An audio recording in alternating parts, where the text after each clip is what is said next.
Hey guys, I'm going to read the next chapter of Matilda to you. So let's think back of where we have explored so far. So we've obviously met all the characters. We know all about Matilda's strengths, okay? And she's a pretty clever girl. We know about the evil Trunchbull. We know about the delightful Miss Honey, her family, her Mr. and Mrs. Wormwood. Remember Mr. Wormwood's dodgy as car salesman, and the brother Michael, my goodness. So remember she went to school and Miss Honey picked up that she was pretty clever. So she spoke to the Trunchbull about, hey, she can't be in prep. She knows too much. And Trunchbull was like, oh no. And we found out more about the Trunchbull. Remember about the chokey. Remember how she swung the girl with the pigtails. Bruce Bog tried to make him eat the cake. And now, remember, she's gone into the classroom, which she does each week. She's gone into the class to teach the preps, which is Matilda's class. Now, the last chapter was called the weekly test. Remember, she tested them on their spelling and times tables, and they remembered the word difficulty. Remember Mrs. D, Mrs. I, Mrs. F, F5, Mrs. C, Mrs. U, Mrs. L, T, Y. So remember how they had that little saying, and Trunchbull did not like it. Now, our next chapter is called The First Miracle. Let's have a little read. Matilda sat down again at her desk. The Trunchbull seated herself behind the teacher's table. It was the first time she had sat down during the lesson. Then she reached out a hand and took hold of her water jug. Still holding the jug by the handle, but not lifting it yet, she said, I have never been able to understand why small children are so disgusting. They are the bane of my life. They are like insects. They should be got rid of as early as possible. Get rid of the flies with fly spray and by hanging up fly paper. I've often thought of inventing a spray for getting rid of small children. How splendid it would be to walk into this classroom with a gigantic spray gun in my hands and start pumping it. Or better still, some huge strips of sticky paper. I'd hang them all around the school and you'd all get stuck to them and that would be the end of it. Wouldn't that be a good idea, Miss Honey? If it's meant to be a joke, headmistress, I don't think it's a very funny one, Miss Honey said from the back of the class. You wouldn't, would you, Miss Honey? The Trunchbull said. And it's not meant to be a joke. My idea of a perfect school, Miss Honey, is one that has no children in it at all. One of these days I shall start up a school like that. I think it will be very successful. The woman's mad, Miss Honey was telling herself. She's round the twist. She's the one who ought to be got rid of. The Trunchbull now lifted the large porcelain water jug and poured some water into her glass. And suddenly, with the water, out came a long, slimy newt straight into the glass. Plop! Remember Lavender had snuck into Miss Trunchbull's office and put the newt in the water jug. Okay, so now we're starting to experience the what's happening with that. The Trunchbull let out a yell and leapt off her chair as though a firecracker had gone off underneath her. And now the children also saw the long, thin, slimy, yellow-bellied, lizard-like creature twisting and turning in the glass.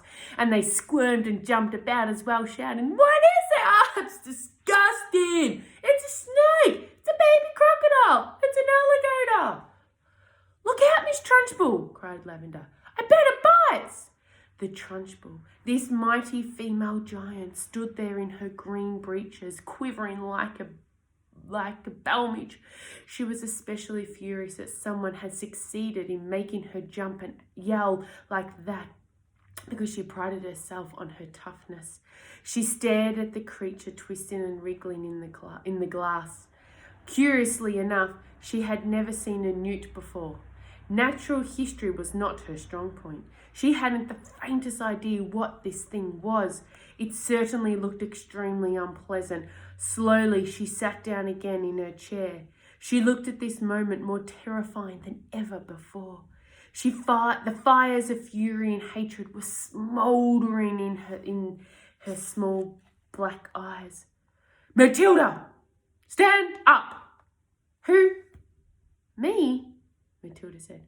What have I done?" "Stand up, you disgusting little cockroach." "I haven't done anything, Miss Trunchbull. Honestly, I haven't. I've never seen that slimy thing before." "Stand up at once, you filthy little thing." Reluctantly, Matilda got to her feet.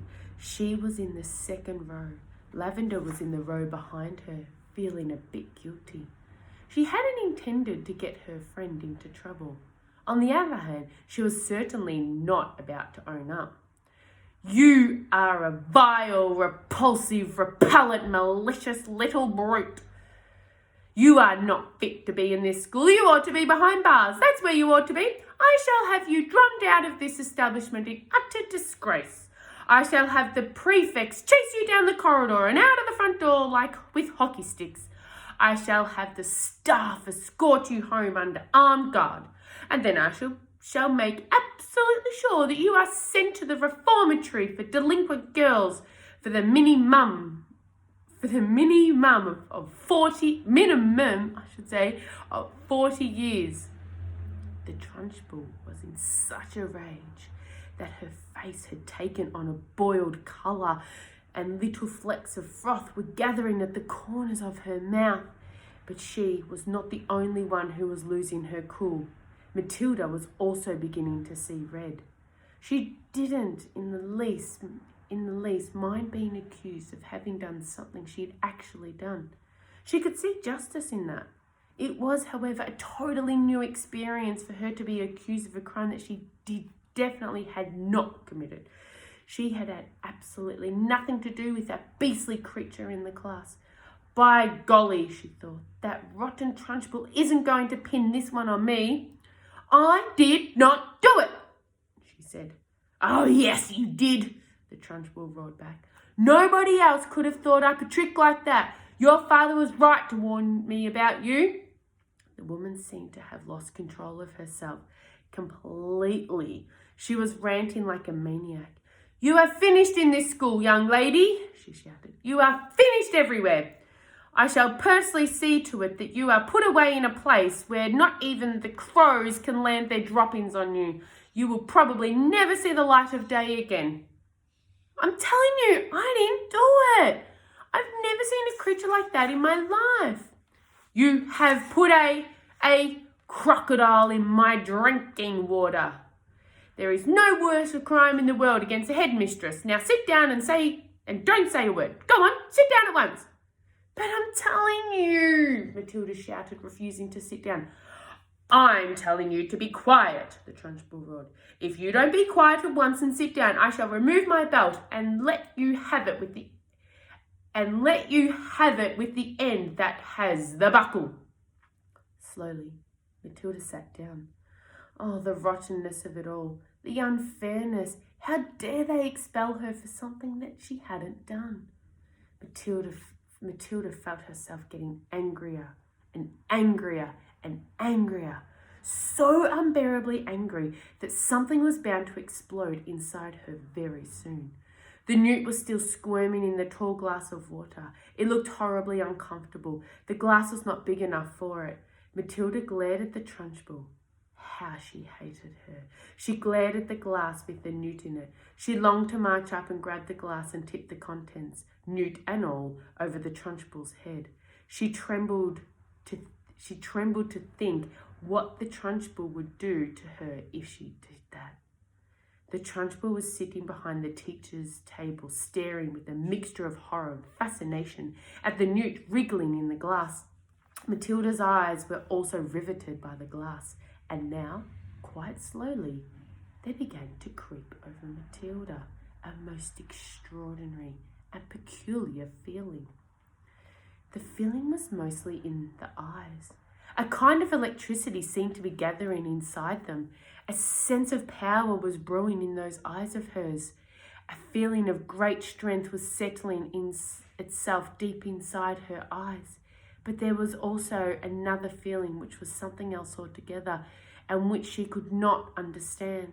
It was like flashes of lightning, Little waves of lightning seemed to be flashing out of her eyes. Her eyeballs were beginning to get hot, as though vast energy was building up somewhere inside them. It was an amazing sensation. She kept her eyes steadily on the glass, and now the power was concentrating itself in one small part of each eye and growing stronger and stronger, and it felt as though millions of tiny little invisible arms with hands on them were shouting out of her eyes towards the glass she was staring at.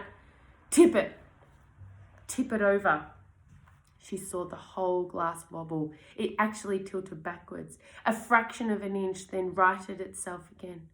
She kept pushing it, and with those millions of invisible little arms and hands that were reaching out of her eyes, feeling the power that was flashing straight from the two little black dots in the very centers of her eyeballs. Tip it over. Once more the glass wobbled. She pushed harder still, willing her eyes to shoot out more power, and then, very, very slowly, so slowly she could hardly see it happening, the glass began to lean backwards, farther and farther backwards, until it was balancing on one edge of its base. And there it teetered for a few seconds before finally topping over and falling with a sharp tinkle on the desktop. The water in it and the squirming newt splashed out all over Miss Trunchbull's enormous chest.